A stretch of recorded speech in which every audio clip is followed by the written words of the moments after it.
នេះគឺជា mini projector ដែលអាចភ្ជាប់មួយ laptop ឬមួយទូរស័ព្ទដៃបានគ្រប់សេរីមិនថាទូរស័ព្ទដៃ Android ឬ iOS ចំណែកឯរូបរាងម៉ាស៊ីនគឺរាងតូចមែនទែនប៉ុន្តែទូរស័ព្ទដៃហ្មងតើមើលរបៀបភ្ជាប់មួយទូរស័ព្ទដៃទាំងអស់គ្នាសម្រាប់ប្រភេទទូរស័ព្ទ iOS ដំបូងយើងចូល iOS ខេបន្ទាប់មកទៀតយើងអូសទៅលើចុះក្រុមហៅពាក្យ screen mirror យើងឃើញ link បែបហ្នឹងចុច connect ទៅរួចជាការស្រេចហ្មង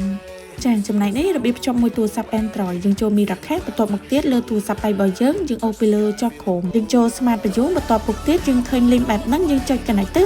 រួចជាការស្រេច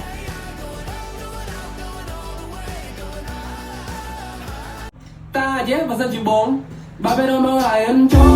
នៅជាមិននោះអូននេះសារ៉ាគេរ៉ាញ់យីវ៉េកាន់តែពិសេសលើពីនេះទៅទៀតសម្រាប់ mini projector នេះគឺអាចប្រចាំងទៅលើពីដានបានទៀត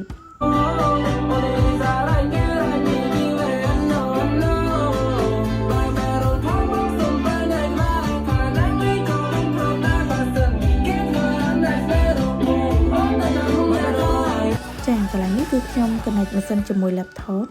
បងមានពេលអាចមកមើលមកតែមកទិញដល់ទីតាំងផ្ទាល់បានអរគុណច្រើន